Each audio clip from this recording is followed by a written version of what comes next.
بسم اللہ الرحمن الرحیم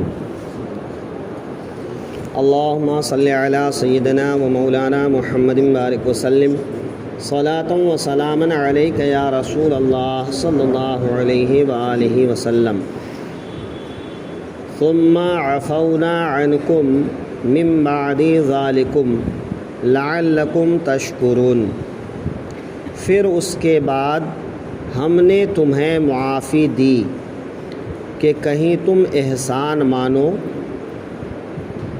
اللہ تبارک و تعالی سورہ بقرہ کی آیت نمبر 52 میں ارشاد فرما رہا ہے کہ جب موسیٰ علیہ السلام کے پیچھے تم لوگوں نے بچھڑا بنا کر بچھڑے کی پرستش کی، تم دین سے پھر گئے، مرتد ہو گئے، تم نے اپنے آپ پر بہت بڑا ظلم کیا، چونکہ ان لوگوں کا بچھڑا پوجنا یہ خود انہی لوگوں پر ظلم تھا، ان کا اپنا نقصان تھا، کیونکہ اس عمل سے نہ تو حضرت موسیٰ علیہ السلام کو کوئی نقصان تھا، نہ رب تبارک و تعالیٰ کو کوئی نقصان تھا۔ یہ اللہ تعالیٰ نقصان سے پاک ہے، پیغمبر ہادی ہیں، ان کا کام پیغام پہنچا دینا ہے، تو ان کو بھی کوئی نقصان نہیں۔ یہ خود جنہوں نے بچھڑے کی پوجا کی وہ ان کا اپنا نقصان تھا، انہوں نے اپنے آپ کے ساتھ میں اتنا بڑا ظلم کیا تھا۔ جب حضرت موسیٰ واپس آ گئے تو سامری نے یہ کہا تھا کہ اب وہ واپس نہیں آئیں گے، کیونکہ ان کے واپس آنے کی مدت ختم ہو گئی۔ 30 دن کا کہہ کر گئے تھے اور وہ 30 دن میں نہیں لوٹے تو کہا کہ وہ انتقال کر گئے۔ لیکن جب 40 دن کے بعد لوٹ آئے تو یہ سب تائب ہوئے، معافی مانگنے لگے حضرت موسیٰ کے سامنے، چونکہ ظاہر ہے کہ وہ نہیں تھے تو ان کے پیٹھ پیچھے یہ سب عمل کیا، اور جیسے ہی وہ آئے تو ان کو عقل آئی کہ ہم نے سب غلط کیا، تو وہ معافی مانگنے لگے۔ جب معافی مانگنے لگے تو ظاہر ہے کہ اللہ تبارک و تعالیٰ کی بارگاہ سے ان کو معافی ملے گی یا نہیں ملے گی، یہ تو حضرت موسیٰ کے پاس وحی آنے کے بعد ہی معلوم ہوتا۔ تو حضرت موسیٰ علیہ السلام نے رب کی بارگاہ میں عرض کیا، پروردگار یہ سب تیری بارگاہ میں معافی طلب کرتے ہیں، انہیں معاف فرما۔ تو اللہ تعالیٰ نے ان کو معاف فرمایا۔ لیکن آگے کی آیت میں اس کی شرط آ رہی ہے کہ یہ معافی یوں ہی نہیں ملے گی، اس معافی کے لیے ایک شرط ہے، اگر تم وہ شرط پوری کرو تو تم کو معافی ملے گی، اور اگر نہ کرو تو تم کو معافی نہیں ملے گی۔ یہ معافی اس لیے اللہ تعالیٰ نے دی کہ ہو سکتا ہے یہ اب سدھر جائیں، یہ اب آئندہ کوئی غلطی نہ کریں، یہ شکر گزار بن جائیں کہ قیامت تک ان کی آنے والی نسل جو ہے اس کا شکریہ ادا کرے کہ ہمارے آبا اور اجداد کو اللہ نے معافی دے دی تھی بچھڑے کی پرستش کرنے کے بعد، کیونکہ معافی دے دینا بھی ایک نعمت ہے۔ نہیں، معافی مل جانا یہ بہت بڑی نعمت ہے، ورنہ اللہ تعالیٰ چاہے تو عذاب میں گرفتار فرما سکتا ہے۔ ایک عذاب آتا اور وہ سارے کے سارے ہلاک کر دیے جاتے، تو عذاب میں مبتلا نہ کرنا، ان کو معاف کر دینا، یہ بھی ایک نعمت ہے۔ اس لیے اللہ تعالیٰ نے اس آیت میں فرمایا کہ تمہارے بچھڑے کا پوجا کرنے کے بعد بھی ہم نے تم کو معاف کیا، اس امید پر کہ تم شکر گزار بنو۔ لیکن اس معافی کے لیے شرط ہے۔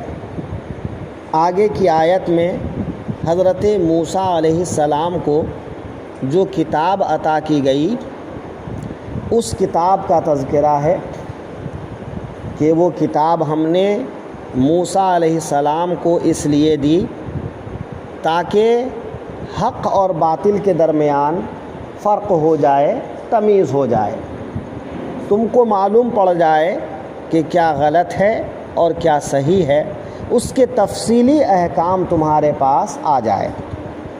آگے کی آیت میں فرما رہا ہے وَإِذْ آتَيْنَا مُوسَى الْكِتَابَ، اور جب ہم نے موسیٰ کو کتاب عطا کی، وَالْفُرْقَانَ، اور حق و باطل میں تمیز کر دینا، لَعَلَّكُمْ تَهْتَدُونَ، کہ کہیں تم راہ پر آؤ۔ کہ یہ کتاب، اس کتاب کے سلسلے میں کل بتا چکے ہیں کہ حضرت موسیٰ کو زبرجد کی تختیوں میں لکھی ہوئی توریت اللہ تعالیٰ نے عطا فرمائے۔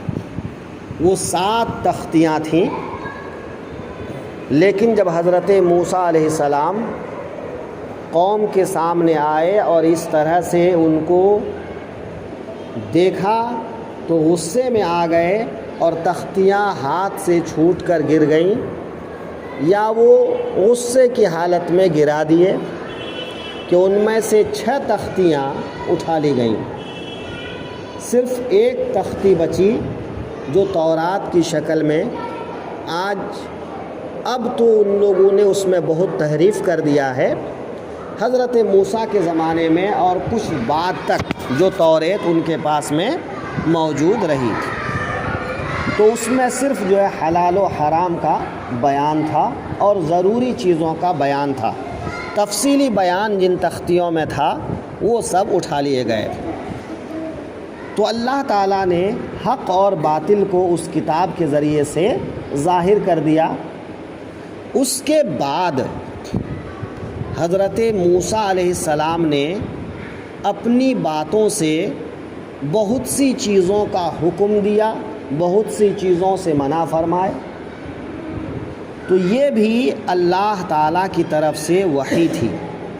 اس سے یہ معلوم ہوا کہ انبیاء کرام کو جو کتاب عطا کی جاتی ہے، اس کتاب کے علاوہ بھی ان کو وحی آتی ہے، اور ان وحی کو اپنے حکم کی شکل میں انبیاء کرام اپنی قوم کو بیان فرماتے ہیں۔ جیسا کہ آگے کی آیت میں بتایا جائے گا کہ اس معافی کی شرط کیا ہے اور موسیٰ علیہ السلام ان کو کس چیز کا حکم دیے۔ آگے فرماتے ہیں وَإِذْ قَالَ مُوسَىٰ لِقَوْمِهِ، اور جب موسیٰ نے اپنی قوم سے کہا۔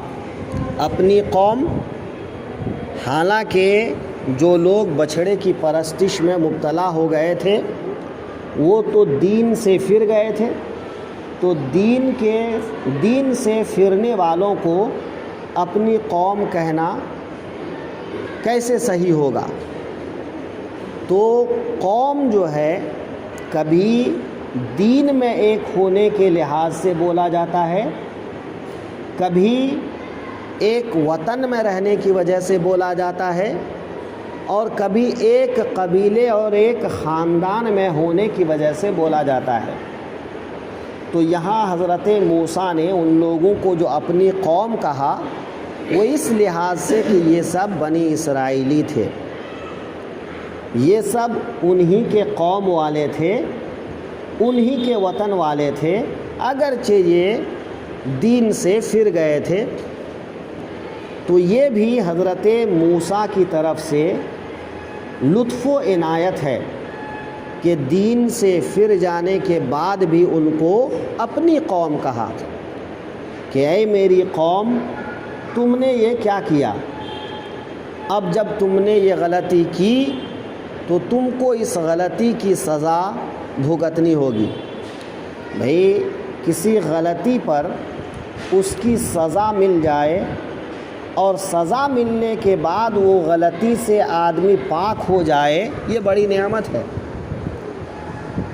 بھئی اللہ تعالیٰ توبہ قبول فرمانے والا ہے، توبہ قبول فرماتا ہے، لیکن توبہ قبول فرمانا یہ بھی اس کی عنایت ہے۔ اب چاہے تو وہ بغیر سزا کے توبہ قبول کر لے یا پھر سزا کے بعد توبہ کو قبول فرمائے۔ تو ان بنی اسرائیلیوں کے لیے توبہ قبول تو ہوئی لیکن ایک سزا کے بعد۔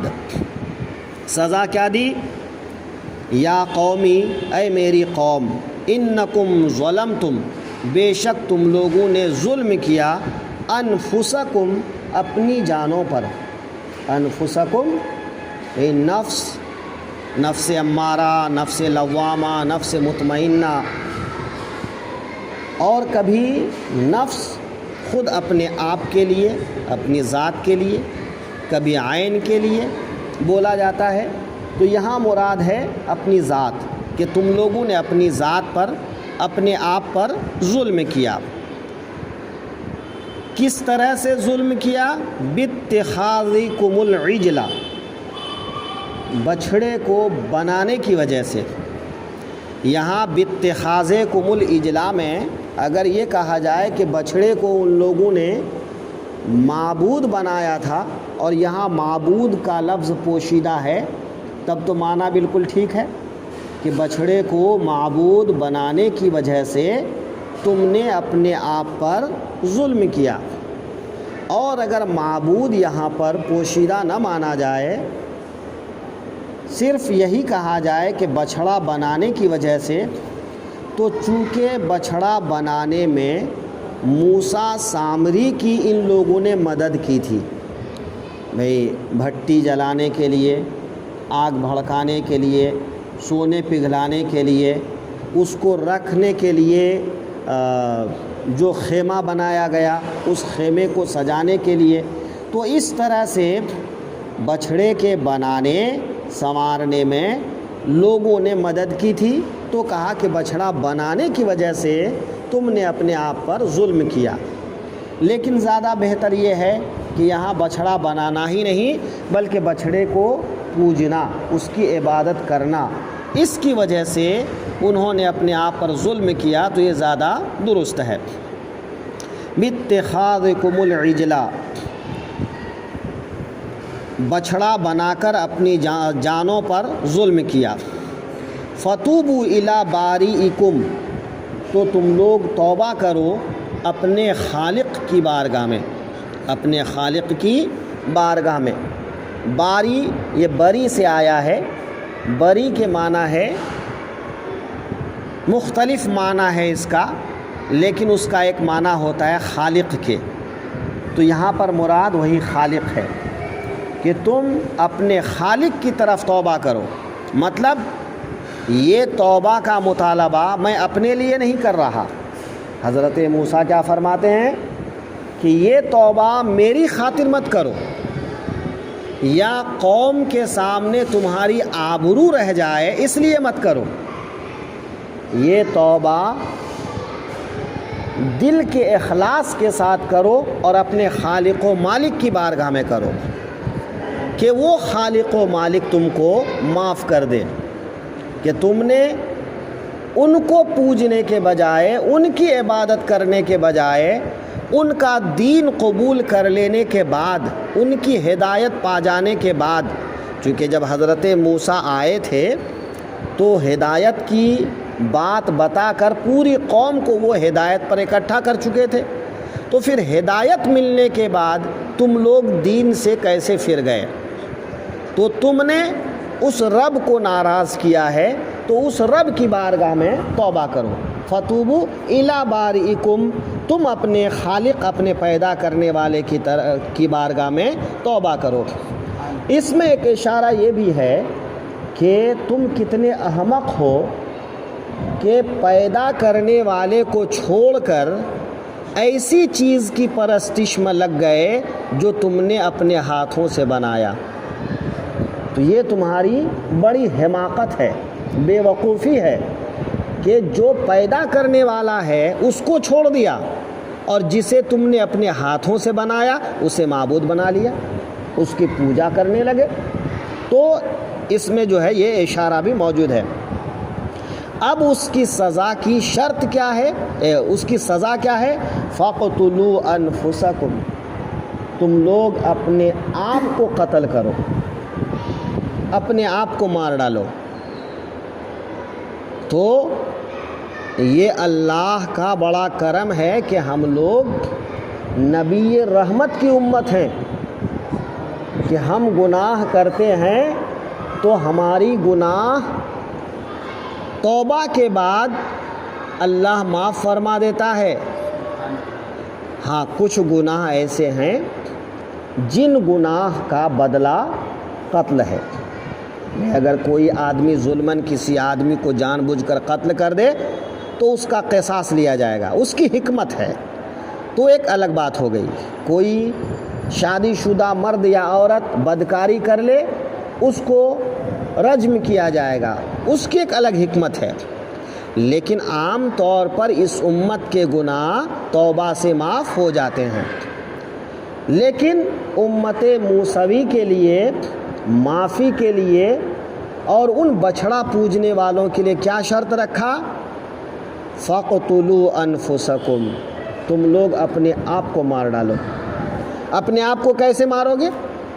اپنے آپ کو مارنا تو خودکشی ہے، اور خودکشی تو حرام ہے۔ تو مطلب یہ ہے کہ اپنے آپ کو قتل کے لیے سپرد کر دو، کہ تم لوگ کوئی مزاحمت مت کرو، تم کو قتل کرنے والے قتل کریں گے تو خوشی کے ساتھ قتل ہو جاؤ، یہی تمہاری سزا ہے۔ اور تم یہ سوچو کہ اس بڑے عذاب سے تم بچ رہے ہو کہ دنیا میں ذلت و خواری کے بجائے تم کو اللہ تعالیٰ توبہ کی موت دے رہا ہے۔ بھئی آدمی گناہ کے ساتھ زندہ رہے، جرم کے ساتھ زندہ رہے، اس سے بہتر یہ ہے کہ توبہ کے ساتھ وہ مر جائے۔ تو اللہ تعالیٰ تم کو یہ موقع نصیب فرما رہا ہے کہ تم توبہ کے ساتھ مر جاؤ۔ فَاقْتُلُوا أَنفُسَكُمْ، تو تم اپنے آپ کو قتل کرو، آپس میں ایک دوسرے کو قتل کرو۔ حضرت موسیٰ علیہ السلام نے ان کو حکم دیا کہ تم لوگ اپنے گھر کے دروازے دو زانوں بیٹھ جاؤ اور اپنی زانوؤں کو اپنی پیٹھ کے ساتھ میں باندھ دو اور زانوں کے اوپر اپنا سر رکھ دو، جیسے کہ آدمی کیسا بیٹھے اس طرح سے بیٹھ جائے، ایسے کر کے باندھ کر کے، اور اپنی گردن اڑانے والے کے لیے چھوڑ دے۔ اب نہ وہ ہاتھ سے مزاحمت کرے، نہ جسم سے مزاحمت کرے، نہ وہ تڑپے، بس مارنے والا آئے اور تلوار چلا کے قتل کر دے۔ نہ تم ان کی طرف دیکھو، نہ ہاتھ سے ان کے وار کو روکو، تم خوشی بخوشی قتل ہو جاؤ۔ تو لوگوں کو اس طرح سے بیٹھنے کا حکم دیا، یا ایک میدان میں سارے کے سارے لوگوں کو اسی طرح سے بیٹھ جانے کا حکم دیا۔ اور وہ 12,000 لوگ جو حضرت ہارون علیہ السلام کے ساتھ میں تھے، جنہوں نے بچھڑے کی پوجا نہیں کی تھی، حضرت ہارون سے کہا کہ ان لوگوں سے کہو کہ وہ لوگ تلوار لے کر آئیں اور ان پوجا کرنے والوں کو قتل کریں۔ تو وہ 12,000 لوگ آئیں، ان پوجا کرنے والوں کو قتل کریں۔ حضرت ہارون علیہ السلام نے پکار کر لوگوں سے کہا، یہ پوجنے والے تو میدان میں سب اکٹھے ہو گئے، اب قتل کرنے والوں کو حکم دیا گیا کہ آؤ قتل کرو۔ اب ظاہر سی بات ہے کہ ان میں سے کوئی بھائی تھا، کوئی بھتیجا تھا، کوئی دادا تھا، کوئی بیٹا تھا، سب اپنے آپس میں رشتہ دار تھے، قبیلے والے تھے، خاندان والے تھے۔ اپنے ہاتھوں سے اپنے خاندان کے لوگوں کو، بیٹے بھتیجے کو قتل کیسے کرے؟ تو قتل کرنے والوں نے عذر کی کہ ہم سے تو یہ نہیں ہو رہا ہے، ہم سے برداشت نہیں ہو رہا ہے، ہم کیا کریں؟ تو حضرت موسیٰ علیہ السلام نے دعا کی تو ایک بادل آیا، اور وہ بادل اتنا گھنا تھا کہ اتنا اندھیرا چھا گیا کہ کوئی کسی کو دیکھ نہیں سکتا تھا۔ پھر اللہ تعالیٰ نے فرمایا حضرت موسیٰ کے ذریعے سے کہ اب قتل کرو۔ تو اسی اندھیرے میں اپنے اپنے ہاتھوں سے قتل کیا۔ ایک دن میں یا 3 دن میں 70,000 اسرائیلی قتل ہوئے۔ یہ بچھڑے کی پوجا کرنے کی وجہ سے 70,000 لوگ قتل ہوئے، ان کے بیوگان، ان کے بچے، رشتہ دار، اور خود حضرت موسیٰ اور حضرت ہارون بہت غمگین ہوئے۔ بھئی اپنے تو اپنے ہوتے ہیں، ظلم تو انہوں نے اپنے آپ پر کی، لیکن حضرت موسیٰ اور حضرت ہارون سے نہ رہا گیا، رب کی بارگاہ میں گریہ وزاری کے ساتھ دعا مانگنے لگے، ننگے سر میدان میں نکلے اور رب سے گر گڑا کر روئے کہ پروردگار میری قوم ہلاک ہو جائے گی، برباد ہو جائے گی، اس ہلاکت سے میری قوم کو بچا لے۔ اللہ تعالیٰ نے قوم کے اوپر کرم فرمایا کہ جتنے قتل ہو چکے وہ شہید کہلائیں گے، جنہوں نے قتل کی وہ غازی کہلائیں گے، اور جو اب زندہ بچے ہیں ان کو چھوڑ دیا جائے، ان کی معافی قبول ہے، تو ان کی معافی قبول ہو گئی۔ تو اس طرح سے اللہ تعالیٰ نے ان کو معافی دے دی۔ تو یہ بھی بہت بڑی نعمت ہے، بہت بڑی بات ہے کہ 70,000 قتل ہونے کے بعد پوری قوم کو معاف کر دیا، کیونکہ پوجنے والے کہیں زیادہ تھے۔ جیسا کہ پچھلے دنوں ہم کہہ چکے ہیں کہ تقریباً بنی اسرائیلی 7 لاکھ تھے، پھر جب مصر میں آئے تو ان کی آبادی تو اور بھی بڑھی، تو ان میں سے اگر 70,000 قتل ہوئے تو ایک طرح سے بہت کم قتل ہوئے، تو بہت سے لوگ بغیر قتل کے ان کو معافی مل گئی، تو اس طرح سے ان کو معافی ملی۔ یہ سب ان کو یاد دلایا جا رہا ہے، ذالکم خیر لکم عند باریکم، اے لوگو یہ تمہارے پیدا کرنے والے کے نزدیک تمہارے لیے بہتر ہے، یعنی یہ قتل، یہ معافی، بجائے اس کے کہ تم ضد کرتے، تم عناد کرتے، تم قتل نہ ہونا چاہتے، معافی نہ کرنا چاہتے، جیسا کہ قبطیوں نے کیا تھا، فرعونیوں نے کیا تھا، کہ وہ توبہ کی توفیق ہی ان سے چھین گئی تھی۔ تمہارے اوپر تو اتنا کرم ہے کہ تمہارے لیے توبہ کی توفیق چھینی نہیں گئی اور تم سزا قبول کرنے پر تیار ہو گئے، تو یہ تمہارے رب کے پاس تمہارے لیے بہتر ہے۔ فتاب علیکم، تو اس نے تمہاری توبہ قبول کی، انہ هو التواب الرحیم، بے شک وہی ہے بہت توبہ قبول کرنے والا، مہربان۔ تو اللہ تعالیٰ جن کو قتل کیا گیا شہادت کا درجہ دیا، جو قتل کیے ان کو غازی کا درجہ دیا، جن کو معاف کیے ان کو زندگی مل گئی، تو یہ سب بھی اللہ تعالیٰ کی بڑی مہربانی ہے۔ تو حضرت موسیٰ علیہ السلام کے دور میں جو کچھ ہوا تھا، اس کے بعد جو کچھ ہوا، وہ حضور کے زمانے کے یہودیوں کو بتایا گیا کہ تم اپنے باپ دادا کے ان واقعات کو